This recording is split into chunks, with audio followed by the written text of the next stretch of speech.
He sent his word and healed them, and delivered them from their destruction. This Sunday sermon series is coming from the stable of Christ Apostolic Church, Okamole Agboo DCC Headquarters, Agboo Expressway Junction, Ibadan, Nigeria, where the Word of God is undiluted, and prominently based on the salvation of souls. Kindly sit back, and digest this great impartation delivered by his vessel, Pastor S. Adabi Adams. Remain blessed as you listen in Jesus' mighty name. Amen.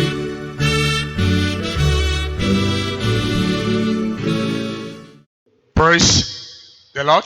Hallelujah. I read from Matthew chapter 12 verse 24. A ó kà láti inú ìwé Matthew orí 12 ẹsẹ̀ 24. King James Version. But when the Pharisees heard it, they said, "This fellow doth not cast out devils, but by Beelzebub, the prince of the devils." Ṣùgbọ́n nígbà tí àwọn Farisí gbọ́, wọ́n wí pé ọkùnrin yìí kò lé àwọn ẹ̀mí èṣù jáde, bí kò ṣe nípa Beelzebubu, olórí àwọn ẹ̀mí èṣù. Shall we pray? Ẹ jẹ́ á gbàdúrà. Father, we pray you bless us in your word in Jesus' name. Amen. Our topic is understanding the kingdom of the devil, Àkòrí of the darkness. ìwàásù wa ni níní òye ìjọba òkùnkùn. In the passage read, Níbi kíkà wa yìí, a man who was blind, dumb, and demon-possessed was brought to Jesus. ọkùnrin kan tó ní ìṣòro mẹ́ta, ó ya odi, kò lè sọ̀rọ̀, bákan náà ni ó ní ẹ̀mí èṣù. His case was a very bad one. Ipò tó wà ó jẹ́ ipò tó burú lọ́pọ̀lọpọ̀. Verse 22 explains why he was blind and dumb. It says because he had a demon. Ẹsẹ̀ 22 ló ṣàlàyé n tó fà á tó fi ya odi tí kò sì lè gbọ́rọ̀. Ó wí pé ó ní àwọn ẹ̀mí èṣù. Therefore, because he had a demon, he could not see.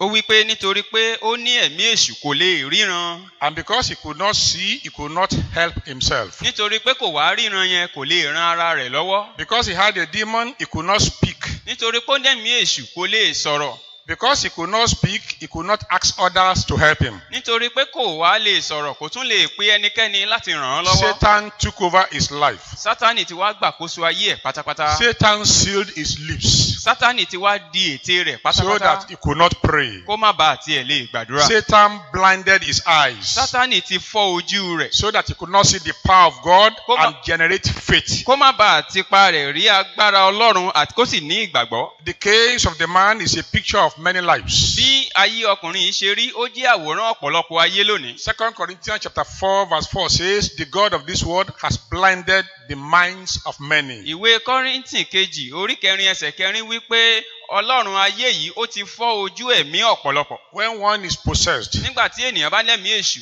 it is not that he is mentally derailed alone. kì í ṣe pé ó jẹ́ ẹni tí òye rẹ̀ àti ọpọlọ rẹ̀ ò ṣiṣẹ́ nìkan. That is what we always have in mind when we say somebody is demonically possessed. Nǹkan tá a máa ń ní lọ́kàn ní nígbà tí a bá ní ẹnìkan ní ẹ̀mí èṣù. Somebody can still live like, without having any mental problem and is possessed. Ènìyàn lè ní ẹ̀mí èṣù kó rí rẹ̀ sì má yí.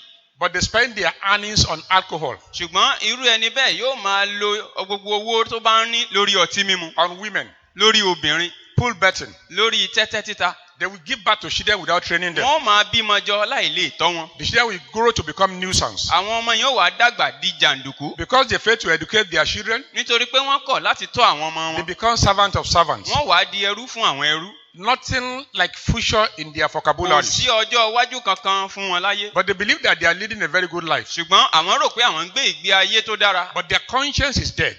Èrè ọkàn wọn tilẹ̀ ti kú. And their thoughts is wrong. Èrò wọn ó sì burú.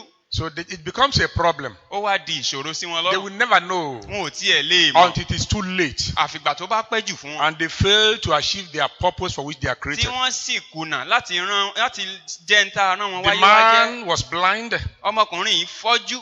He was dumb ó ya odi because he had a demon. nítorí pólẹ́mì èṣù. If you are spending your life the wrong way, you are possessed. tó o bá ń lo ayé rẹ bí òtítọ́ o ní ẹ̀mí èṣù. If you are under the influence of something that do not allow you to achieve anything, you are possessed. tó o bá ń gbé ìgbé ayé lábẹ́ ohun tí kò jẹ́ kó o mú ìdí ìwásáyé ṣẹ o lẹ́mí èṣù. Anything that does not allow you to think of a future, think of how to make your children better, it means that you are possessed. ohun tí ò bá jẹ́ kó o ronú ọjọ́ iwájú ro bí ayé àwọn ọmọ rẹ ó ṣe dá But ẹ̀mí we èṣù thank ni. God for Jesus. ṣùgbọ́n a dúpẹ́ lọ́wọ́ Jésù. According to 1 John chapter 3:8, gẹ́gẹ́ bí ìwé Jòhánù kìíní orí kẹta ẹsẹ̀ It kẹjọ says, ó wí pé for this purpose, nítorí ìdí the èyí Son of God ni manifested, ọmọ Ọlọ́run ṣe farahàn that he might destroy the work of the kí ó devil. lè pàṣẹ èṣù run. If you come to tó o Jesus, bá tọ̀ Jésù wá he will deliver you. yóò gbà ọ́.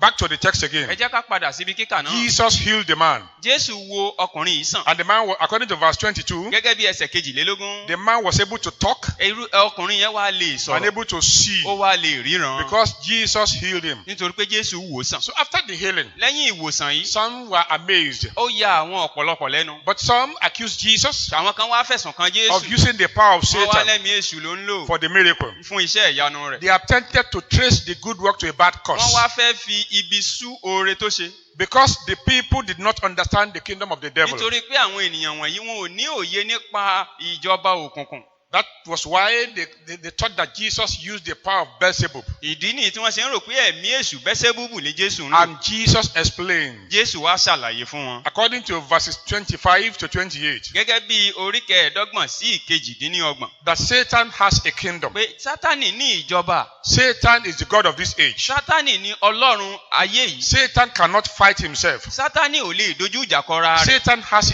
a house, Sátánì ní ibùgbé which likely to be the body of the person that is possessed. tó ṣeé ṣe kó jẹ́ àgọ́ ara ẹni tó ń gbé. You remember a narrative that Jesus said when the demon leaves somebody and go away, ẹ rántí ibi tí Jésù sọ pé tí ẹ̀mí èṣù bá fi ẹnìkan sílẹ̀ tó bá tiẹ̀ lọ. the demon will be looking for a place to live, to dwell in. ẹ̀mí èṣù yẹn wàá máa wá ibi tí ó fi ṣe bùgbé. If there is no place for the demon to stay, tí ò bá wá rí ibi tí ó gbé the demon will come back to his old house. yóò wá padà sí ilé tó ti jáde. And if the house is empty, tí ilé tó ti jáde bá wá wà the ní demon will go ahoro and síbẹ̀ invite some other demons. yóò wá lọ pe àwọn ẹ̀mí èṣù mìíràn. Because in the course of going around, nítorí pé bó ṣe ń lọ kiri he yẹn must have found men that are homeless. yóò ti pàdé àwọn tí ò ní ìrètí. So they will come back to that house. wọ́n wàá jọ padà wá sínú ilé. Satan has a house. ṣùgbọ́n Sátánì ní ilé. It is likely to be the body of the person that ó is ṣeé possessed. ṣe kó jẹ́ àgọ́ ara ẹni tó fi ṣe bùgbé. Number 5, ó ń karùn-ún. if Satan cast out his own demonic agent, nígbà tí Sátánì bá wá fi ọwọ́ ara rẹ̀ lé ẹ̀mí èṣù ara then rẹ̀ he is jáde opposing himself. ó ń ṣe lòdì sára rẹ̀ ni. That will divide his kingdom ó fẹ́ pín ìjọba ara and it rẹ̀ will destroy his house. yóò sì fẹ́ sọ ilé rẹ̀ So dáwóró. Jesus was able to cast out the demon. ó wá rọ Jésù lọ́rùn láti lé ẹ̀mí èṣù náà According jáde to verse 29, gẹ́gẹ́ bí ẹsẹ̀ kọkànlélọ́gbọ̀n. because number 1, ohun àkọ́kọ́ he had defeated Satan, the prince of demons. ó ti wá ṣẹ́gun Sátánì àti àwọn ọmọ ogun rẹ̀. Jesus entered Satan's kingdom. Jésù ó wọnú ìjọba òkùnkùn. Jesus overcame ó his wá power. borí agbára rẹ̀. Jesus' victory over it was through the finger of God, according to Luke chapter 11, verse 20. gẹ́gẹ́ bí ìwé Lúùkù orí kọkànlá ẹsẹ̀ ogún ti wípé láti ipa ìka Ọlọ́run ni Jésù ti borí So wọn. the victory and the power to deliver the blind person was as a result that Jesus was bringing a new age. Jésù bá ti wá ṣẹ́gun fún ènìyàn ìgbé ayé ọ̀tún wàá wọnú irú ẹni bẹ́ẹ̀. Therefore, according to verse 28, gẹ́gẹ́ bí ẹsẹ̀ kejìdínlọ́gbọ̀n. Jesus says, Jésù wípé the kingdom of God is come unto you. ìjọba Ọlọ́run dé bá yín. Wherever we see the power of God manifesting, níbikíbi tá a bá ti ń rí agbára Ọlọ́run tó ń farahàn. either in a church or in a revival ground, bóyá níbi pápá àsọjí àbí ilé it ìjọsìn. is the power of God manifesting. tí agbára Ọlọ́run bá ń farahàn ń bẹ̀. It is a demonstration of the kingdom here already. ó ń sọ nípa ìjọba tó ti wà pẹ̀lú wa So síbẹ̀. that was what Jesus taught them. ní tí Jésù kọ́ wọn nìyẹn. From this place we take our topic, níbí yìí láti mú àkórí ìwàásù wa. understanding the kingdom of darkness. níní òye ìjọba òkùnkùn.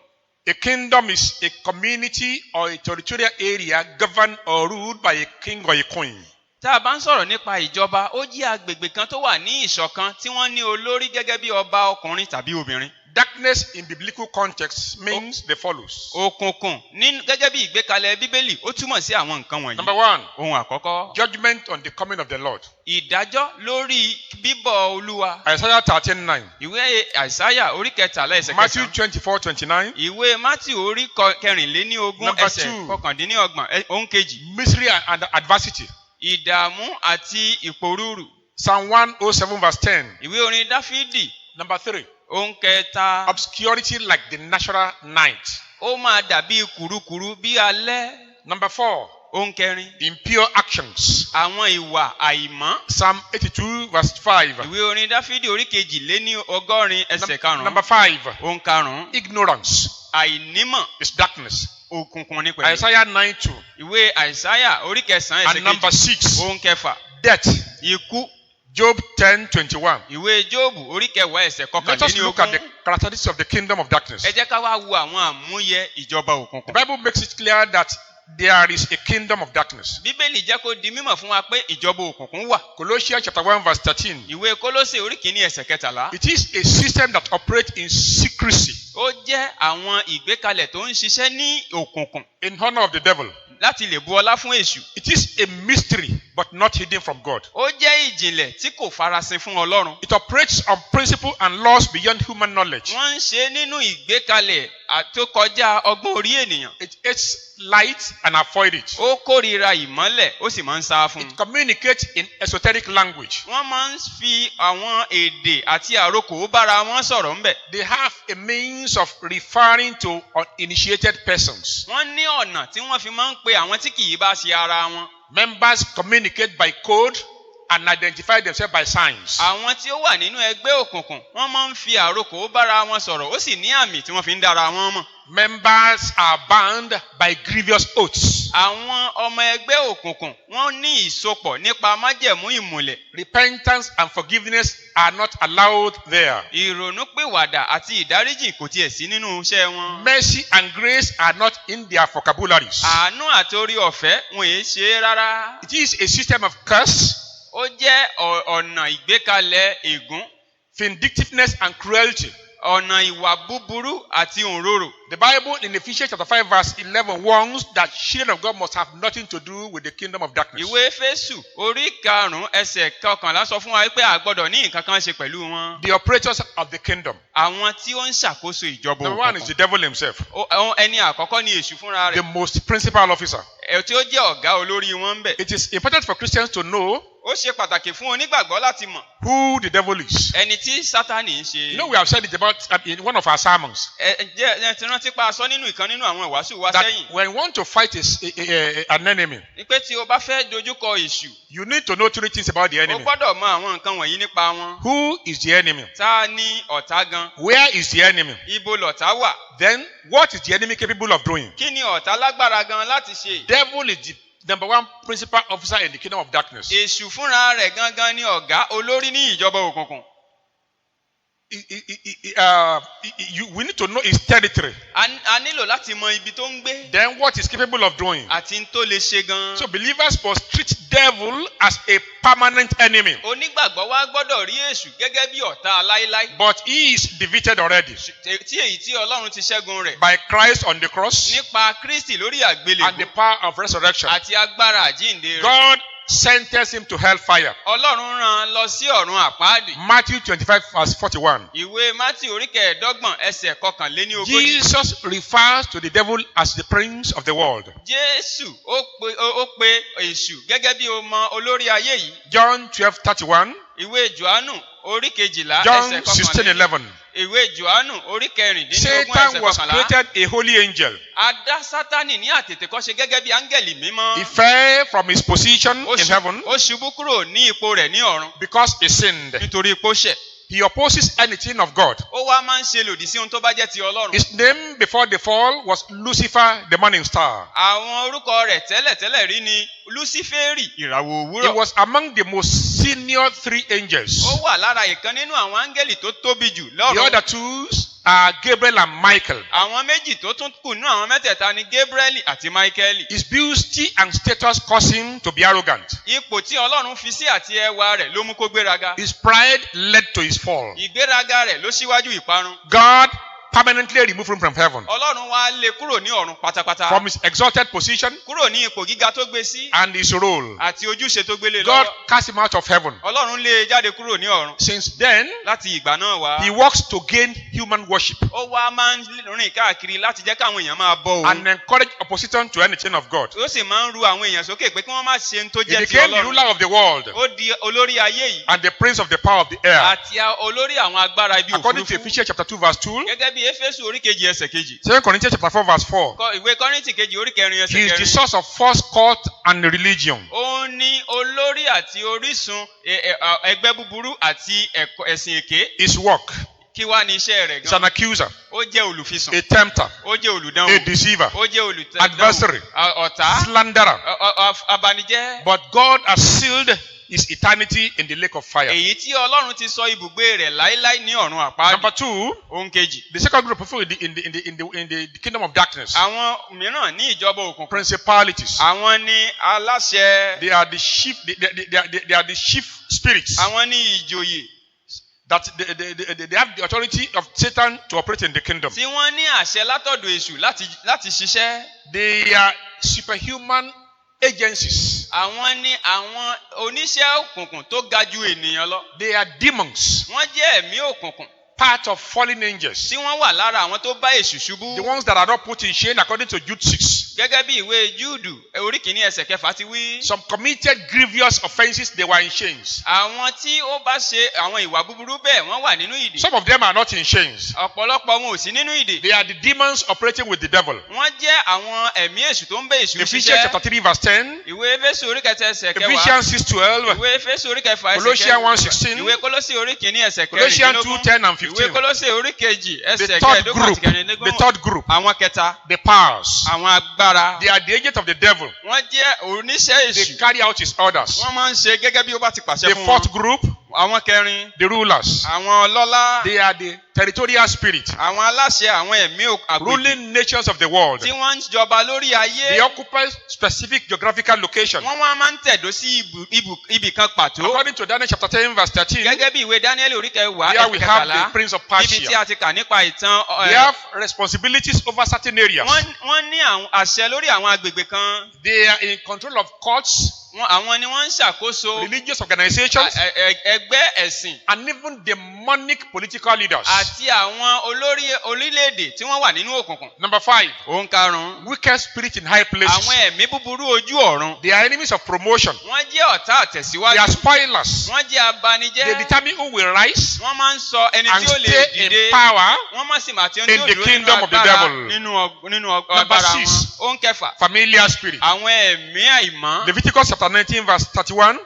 Lévítíkù orí kẹfà ẹsẹ̀ 20 verse 6. orí ogún ẹsẹ̀ They kẹfà. are household spirits Wọ́n jẹ́ àwọn ẹ̀mí agbègbè. like sorcerers, Gẹ́gẹ́ bí àwọn oṣó. witches. Àwọn àjẹ́. They control the person they use Wọ́n máa ń darí ẹni tí wọ́n bá ń gbénú to ẹ̀ obey them. láti lè máa gbọ́ràn sí In wọn the lẹ́nu. physical world, Nínú ayé yìí, if somebody is part of them, ẹni tó bá wà nínú it láàrin could be wọn. naturally nice. Irú ẹni bẹ́ẹ̀ ó dára But lójú. when the person gets to the spiritual realm, Ṣùgbọ́n nígbà tó bá dénú òkùnkùn wọn he will lọ́hùn, become as wicked as they ask him to be. wọn yóò wá burú gẹ́gẹ́ bí wọ́n ti fẹ́ kó jẹ́ So that gan. is why it is convenient even for a mother to kill her own child. Ǹjẹ́ ẹ tiẹ̀ wò pé báwo ló ṣe rọ òyà lọ́rùn abiyamọ láti pa ọmọ Physically rẹ̀? and naturally, she loves that baby. Lójú ayé ló ní tara ó fẹ́ràn ọmọ But náà. when she gets to the spiritual realm, Ṣùgbọ́n nígbà tó bá dénú òkùnkùn wọn lọ́hùn, she will obey the last order. ó gbọ́dọ̀ tẹ̀lé nǹkan bá wí ni. That is the familiar spirit. Àwọn ẹ̀mí òkùnkùn The number agbègbè yìí. 7th group Àwọn ìpele in the keje kingdom of darkness. nínú òkùnkùn. The Bible refers to them as children of Satan.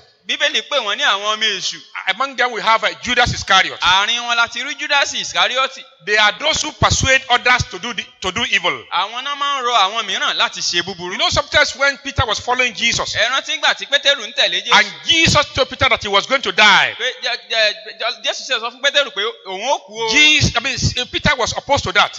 Pétérù sọ pé rárá ò And ní Jesus kú. told him, Jésù wá sọ fún get pé behind me. padà lẹ́yìn mi. It was the demon, Ẹ̀mí èṣù the yẹn gan. influence, Ipa ẹ̀mí the yẹn gan. power Tó sọ fún that agbára was trying yẹn. to persuade Peter Tó ń sọ fún Pétérù to pé discourage láti Jesus sọ fún Jésù pé kò ní from going kú. to the cross. Sọ fún pé kò ní lọ sórí They are the àgbélébùú. children of Satan. Àwọn ọmọ èṣù. Let me explain something. Ẹ jẹ́ ká ṣàlàyé nǹkan kan díẹ̀. A bird can fly over your head, ẹyẹ lè fò lórí You will wa. not allow the bird to settle on your head. Nígbà kó dúró lé wa lórí. That is the work of the devil. Bí èṣù ṣe ń ṣiṣẹ́ When nìyẹn. evil thought crosses your mind, Nígbà tí èrò búburú bá kọjá lọ́kàn wa. rebuke it in the name of Jesus. Kọ́ bẹ́ẹ̀ lójú ẹsẹ̀ But when you allow lórúkọ it Jésù. to continue to grow, Tó bí bẹ́ẹ̀ kọ́ yóò bẹ̀rẹ̀ sí í dàgbà. the Bible says, Bíbélì wípé do not give the devil a foothold. má fi àyè gba èṣù If you rárá. allow it to continue to spread, Tó o bá gbà láyè yóò bẹ̀rẹ̀ sí í gbilẹ̀. it will dominate you. Yóò wá ṣàkóso. Let us look at, knowing what they are capable of Ẹ doing. jẹ́ ká wo ohun tí wọ́n ní agbára gan láti ṣe. Satan's power is essentially limited. Agbára òkùnkùn, agbára èṣù, ó ní gbèdéke. According to Luke chapter 4 verse 6, Gẹ́gẹ́ bí ìwé Lúùkù orí kẹrin ẹsẹ̀ his kẹfà. empire had a beginning, Agbègbè rẹ̀ ó ní it ìbẹ̀rẹ̀. will end one day. Yóò sì ní òpin lọ́jọ́ kan. Satan is not everywhere present, Sátánì ò wà níbi gbogbo but he lẹ́ẹ̀kan has náà. his agent everywhere. Ṣùgbọ́n ó ní àwọn ọmọ ogun rẹ̀. He disguises as níbi angel kan of náà. light A máa paradà di áńgẹ́lì to perform ìmọ́lẹ̀ falsehood. láti lè ṣiṣẹ́ èké. 2 Corinthians chapter 11 verse 13. Ìwé Kọ́ríńtì kejì orí kọkànlá ẹsẹ̀ kẹtàlá. But we have a victory. We have our victory. Ṣùgbọ́n a ní ìṣẹ́gun wa. When we fight a battle as believers, A ti ja ìjà wa we are nípa not fighting to ìgbàgbọ́. win a battle. Àjà kálí bá We are ṣẹ́gun. fighting from a one battle, a one victory. À ń ja ìjà ìṣẹ́gun láti inú ìṣẹ́gun tó ti wà. The victory is already there. Ìṣẹ́gun yẹn ti wà ń bẹ̀. Jesus won that victory. Jésù ló ṣẹ́ ogun So náà. when we are fighting the devil, Nígbà tá a bá wá ń bẹ́ṣù we jà. are not fighting with the hope whether we can lose. Àjà nítorí pé ó wà ṣeéṣe ká pàdánù. Even if we die in the process, Tá a bá tiẹ̀ kú sínú ìjà yẹn gan. and if we do not deny Jesus, Tá a sì ṣẹ́ Jésù. we still die as victors. À ń jà a So kú we gẹ́gẹ́ bí are aṣẹ́gun. standing on a victory already established À ń dúró lórí ìṣẹ́gun tó ti wà to ńlẹ̀ battle with the devil. láti lè bá èṣù It is jagun. our responsibility. Ojúṣe wa ni. It is part of our challenges Ìpèníjà wa ló to jẹ́ fight the battle, láti lè ja ìjà but náà. not as people that are going to lose. Kì í ṣe gẹ́gẹ́ bí ẹni tí ó We are pàdánù. fighting from a ground of a victor. À ń jà lórí ìpìlẹ̀ aṣẹ́gun. Satan succeeded over Adam, Sátánì borí Ádámù. but he failed on Jesus Christ. Ṣùgbọ́n lórí Jésù, After baptism, lẹ́yìn ìrìbọmi, Jesus met and conquered him. Jésù ó bá èṣù pàdé Then sí borí rẹ̀. Jesus did that Jésù ṣe yẹn as his own personal enemy. gẹ́gẹ́ bíi pé èṣù jẹ́ ọ̀tá òun gangan Matthew fún 4. òun. Ìwé Mátì orí kẹrin. Many wondered why God did not destroy Satan, Ọ̀pọ̀lọpọ̀ tiẹ̀ ń wí pé lóde tí Ọlọ́run gan ò tiẹ̀ pa èṣù but nù. by judgment, Ṣùgbọ́n nípa he's ìdájọ́, destroyed already. Ọlọ́run ti parun. Nothing can change that. Kò sí ní tó lè yẹ̀yẹ́. But God allows him some freedom. Ṣùgbọ́n Ọlọ́run fi àyè àwọn He òmìnira kan goes gbà á. about, Ó ní pé he goes about ó ń lọ kiri. attacking children of God. Ó wá ń dojúkọ àwọn ọmọ Ọlọ́run. This was as a consequence of our sin. Ìkan nínú àwọn àtúbọ̀tán Therefore, ẹ̀ṣẹ̀ we wa ni. cannot blame God. Torí náà lè dá Ọlọ́run lẹ́bi. But the truth is that Òótọ́ wa ni pé his attacks ìdojúkọ rẹ̀ and other tribulations àti ìpèníjà rẹ̀. will learn to practice patience, Ó ń kọ́ wa láti ní sùúrù. resistance, Láti lè máa ní growth in ìfaradà. faith. Láti máa dàgbà nínú So to some ìgbàgbọ́. extent, Sí ìpele kan. some of the activities of the devil, Àwọn iṣẹ́ àti ojúṣe èṣù. either good or bad, Bóyá rere ló ṣe àbí are for búburú. our good. Fún rere tiwa. According to Romans chapter 8 verse 28, Gẹ́gẹ́ bí ìwé Róòmù orí kẹjọ ẹsẹ̀ kejìdínlọ́gbọ̀n. believers need to know Àwọn onígbàgbọ́ gbọ́dọ̀ that mọ̀ pé Satan Sátánì is an unrepented enemy, ó jẹ́ ọ̀tá tí kì í Going ronúpìwàdà, about ń lọ kiri seeking whom to tó devour. ń wẹ́ni tí ó pàjẹ́. 1 Peter 5:8. Ìwé Pétérù kìíní orí The karùn-ún ẹsẹ̀ nearer kẹjọ. the coming of Jesus Bí draws, dídé Jésù ṣe ń the súnmọ́ more wa tó aggressive the Satan bẹ́ẹ̀ becomes. nínú ń bí Sátánì But like tó. Apostle Paul, Bẹ́ẹ̀ ni Paul wípé like Apostle Paul, bí Paul ti in wípé Romans 8:35, ní Róòmù orí kẹjọ nothing can separate us pé kò sí ní tó lè yà wá from the love of Christ. kúrò ní inú ìfẹ́ Kristi. Believers must determine Onígbàgbọ́ gbọ́dọ̀ ní ìpinnu that not the threat of the devil pé kìí ṣe ìpèníjà or his attack àbí ìbúramúramù will èṣù separate us. ló lè mú wa kúrò ní Jésù. Hell is certain for Satan Ọ̀run àpáàdì dájú and fún his èṣù demonic agents. àti àwọn ọmọ ogun rẹ̀ pẹ̀lú. God did not create hell for mankind. Ọlọ́run ò dá ọ̀run àpáàdì fún Matthew ènìyàn. 25:41. Ìwé Mátíù orí But anyone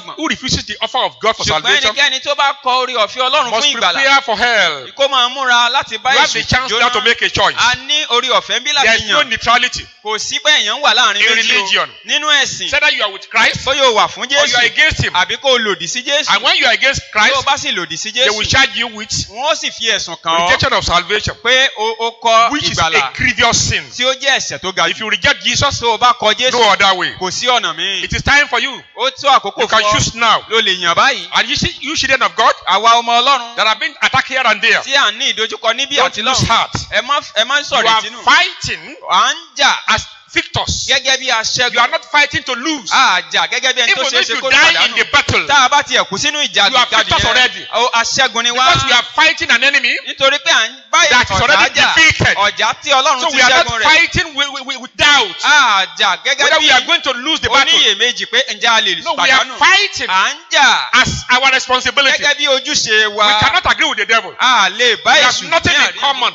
A ní nǹkan kan We are in papọ̀. opposition to each other. A ní nǹkan kan papọ̀ If we pẹ̀lú èṣù. lose the Tá a fight, bá jà we are not losing as somebody who lost. We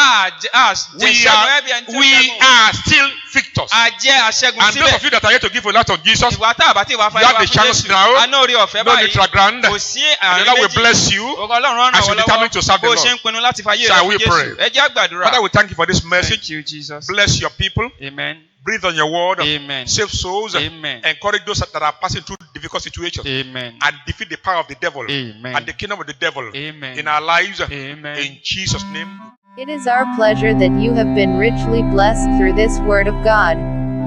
You are invited to worship at our church, CAC Okamole Agboo DCC headquarters, Agboo Expressway Junction, Ibadan, Oyo State, Nigeria, by 8 a.m. every Sunday. For the audio and video clips of Sunday sermon series, prayers, and counseling, please contact 0803-505-9044, 0803-505-9044, or send email to c8cokamolagbodcc@gmail.com. c8cokamolagbodcc@gmail.com. We will be glad to have you in His presence. God bless you real good. Shalom.